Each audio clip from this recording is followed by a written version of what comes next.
Hello dear students, welcome back to my channel physics SPC. Moving charges and magnetism का एक question. Magnetic field at the centre of regular hexagon carrying a current loop of side length L, current I H. सबसे पहले इसका diagram बनाते हैं। एक regular hexagon बनाते हैं हम, जिसकी सभी साइड बराबर हों।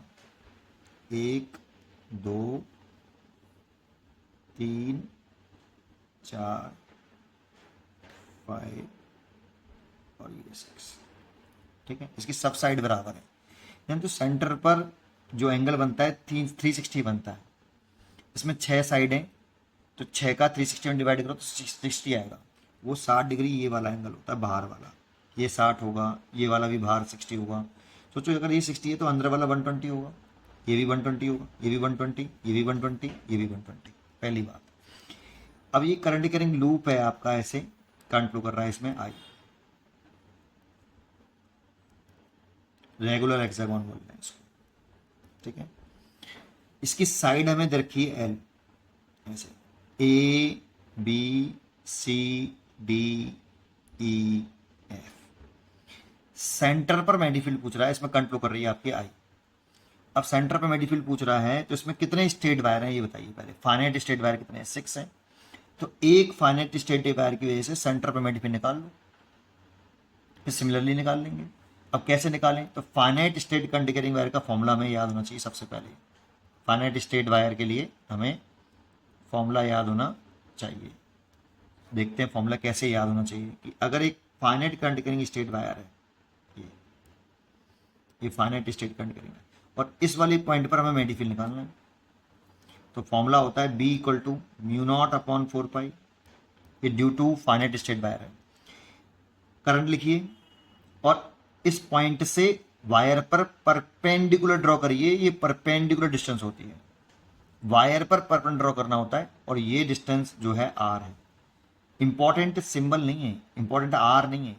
यहाँ पे कौन सी डिस्टेंस आएगी, जिस पॉइंट पर मैग्नेटिक फील्ड निकालना है उससे वायर पर परपेंडिकुलर ड्रॉ कर लो, और परपेंडिकुलर डिस्टेंस आएगी between wire and observation point.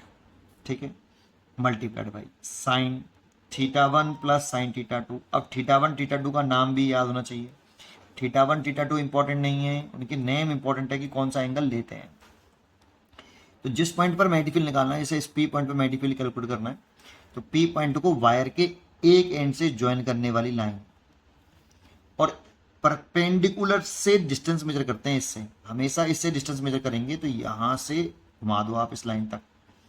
ये क्लॉकवाइज घुमा रहे हैं तो एक एंगल क्लॉकवाइज लेते हैं और एक एंटी क्लॉकवाइज लेते हैं, लेकिन किससे लेते हैं? परपेंडिकुलर डिस्टेंस से मेजर करते हैं। और पी पॉइंट को दूसरे एंड से मीट करने वाली लाइन हो गई है, और यहां से यहां तक ये देखो आपका ये एंटी क्लॉकवाइज एंगल हो गया थीटा 2। पी पॉइंट पे बनना है ये मैग्नेटिक एंगल दोनों। ये फॉर्मूला में इस तरह से याद होना चाहिए। अब इसमें ऐसे कितने फाइनाइट स्टेट वायर हैं? 6 हैं। मान लो मैं पहले ए बी वायर की वजह से सेंटर ओ पर मैग्नेटिक फील्ड निकाल रहा हूँ, एक एक करके निकालेंगे। तो देखो सबसे पहले पी पॉइंट पे सेंटर ओ पे निकाल रहे हैं, तो वायर के दोनों एंड को ज्वाइन कर लो बेटा आप। एक ये रहा और एक ये रहा, और वायर से पॉइंट ओ से वायर पर परपेंडिकुलर जो ड्रॉ करोगे, ये हो गई परपेंडिकुलर डिस्टेंस आपकी, है ना। तो ये एक बात बताइए, अगर इस वायर के ए बी के ए से जो मैग्नेटिक फील्ड निकालें, वायर ए बी के ए से जो मैग्नेटिक फील्ड निकालें, उसे बी 1 कह देते हैं, और ये वाला फॉर्मूला लगा रहे हैं, तो लगाइए B 1 equal to mu naught upon 4 pi. Current कितनी है? आई, तो करंट आई लिख लो, अपॉन यहां जो आती है वो ऑब्जर्वेशन पॉइंट और वायर के बिटवीन परपेंडिकुलर डिस्टेंस आती है, ये वाली। अगर लेट कर लूँ इसको आर, अभी तो लेट कर लिया मैंने, आर लेट किया है, गिवन नहीं है, तो ज्योमेट्री से इस वैल्यू को निकालना पड़ेगा। अब ज्योमेट्री से इस आर को कैसे निकालें वो भी थोड़ी देर में देखते हैं। Multiplied by sine theta 1 plus sine theta 2। तो एक एंगल तो देखो इस परपेंडिकुलर डिस्टेंस से एंगल नापते हैं, और एक एंड को मीट करने वाली लाइन इधर से दूसरे एंड को मीट करने वाली लाइन हो गई। एक एंगल ये लिया है मैंने, और ये देखो कैसे घूम रहा है आपका क्लॉकवाइज, और एक एंगल मैंने यहां से घुमाया है, ये एंटी क्लॉकवाइज।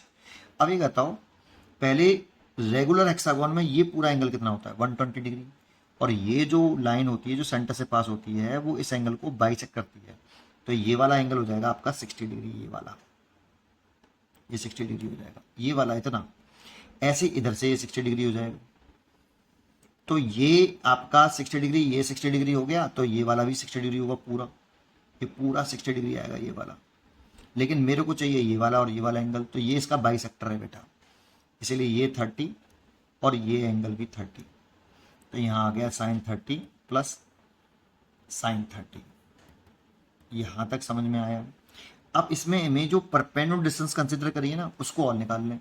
देखो ये बाइसेक्टर अगर ये, तो ये इस लेंथ का भी बाइसेक्टर होगा, तो ये लेंथ हो जाएगी आपकी L/2, जो कि हमें क्वेश्चन में गिवन है और हमें निकालना है यार। तो इस ट्राइंगल में आप tan 30 लगा लीजिए। tan ही क्यों? क्योंकि ये परपेंडिकुलर है, ये बेस है, और बेस निकालना है मेरे को, तो लगा लीजिए tan 30 बराबर परपेंडिकुलर हो गया L/2 और बेस हो गया आपका R परपेंडिकुलर। ये tan 30 इसको लिख सकते हैं, tan 30 की वैल्यू 1/√3 बराबर L/2R। अब इसका मल्टीप्लाई इसमें कर लो, यहाँ से R निकाल लो, R का मल्टीप्लाई कर लो बस केवल, तो √3/2L, तो R परपेंडिकुलर इतना आ गया, ये यहाँ रख दो। तो B1 = μ0/4 पाई, करंट आई है, और R परपेंडिकुलर आ गया √3L/2, और sin 30 प्लस sin 30 2 sin 30 हो गया, और sin 30 की वैल्यू 1 होती है, तो 2 × 1/2। पहले इन दोनों को जोड़ लो, 2 sin 30 हो गया, sin 30 की वैल्यू 1/2 रख दो, तो उससे 2 कट गया, 2 पर पहुंच गया, तो μ0/4√3πL ये आया बेटा। और 2 से ये 2 और काट लो, तो μ0I/2√3πL इतना मैग्नेटिक फील्ड आ रहा है एक वायर की वजह से सेंटर पर। अब सिमेट्री से आप चेक करोगे, अगर इस वाले वायर की वजह से भी निकालोगे तो इसकी लंबाई भी L है, और सिमेट्री से इसके दोनों एंड को ज्वाइन कराओगे ऐसे, और यहाँ से परपेंडिकुलर ड्रॉ करोगे तो सेम ही आएगा बेटा। देखो ये भी 30, पूरा 60 डिग्री होगा, तो ये 30 और ये 30, एंगल चेंज नहीं हुआ, और ये बाइसेक्टर होगा तो ये L/2 होगा, तो सब कुछ सेम ही हो। परपेंडिकुलर डिस्टेंस निकालोगे तो सेम ही आएगी, तो सब कुछ सेम है, तो सिमिलरली इतना ही मैग्नेटिक फील्ड आएगा इस वाले वायर की वजह से भी। तो फिर डायरेक्शन चेक कर लो। अब इस वाले वायर के लिए इस वाले पॉइंट पर डायरेक्शन कैसे निकाला मैग्नेटिक फील्ड की? राइट हैंड पाम रूल लगा लो, करंट की डायरेक्शन ये देखो ये हो गई, थंब राइट हैंड लगाना है, तो करंट की डायरेक्शन, थंब करंट की डायरेक्शन में, फिंगर उस पॉइंट की तरफ जिस पॉइंट पर मैग्नेटिक फील्ड निकाल रहे, तो ओ पॉइंट की तरफ फिंगर दिखा दो, पाम के परपेंडिकुलर बाहर की तरफ राइट हैंड पाम रूल लगाया है, तो मैग्नेटिक फील्ड की डायरेक्शन होती है वो पाम के परपेंडिकुलर बाहर की तरफ होती है। तो देखो मैग्नेटिक फील्ड डायरेक्शन ऊपर की तरफ आ रही है, तो इस पॉइंट पर जो मैग्नेटिक फील्ड आ रहा है इसकी वजह से ऊपर की तरफ आ रहा है। ऐसे इसके लिए भी लगाओगे तो करंट की डायरेक्शन ये हो गई, फिंगर टुवर्ड दी पॉइंट्स हो गए, पाम के ऊपर की तरफ आ रहा है। देखो ऐसे इसमें लगाओगे तो ऊपर की तरफ ही आ रहा है, ऐसे इसमें ऊपर ऊपर ऊपर। 6 बार की 6 वायर जो हैं उनकी से मैग्नेटिक फील्ड की वैल्यू सिमिलरली इतनी होगी और ऊपर ही आएगी। तो नेट मैग्नेटिक फील्ड निकालना है तो 6 को जोड़ दो बेटा, सबको जोड़ोगे, 6 वायर का मैग्नेटिक फील्ड जोड़ोगे और सब मैग्नीट्यूड में बराबर है, डायरेक्शन में भी सेम है, तो ऐड कर लिया तो 6B1 हो जाएगा बेटा। 6 का मल्टीप्लाई और कर लो, तो 6 × μ0I/2√3πL।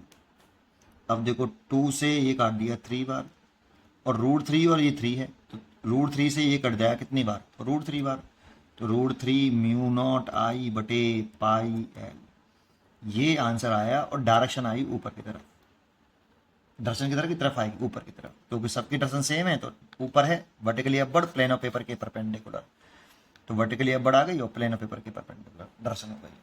उम्मीद करता हूँ इसके क्वेश्चन आंसर आपको समझ में आया होगा। इसका आंसर देख लेते हैं, वो चॉइस कौन सी है? सी चॉइस इज करेक्ट। पढ़ते रहिए और खुश रहिए।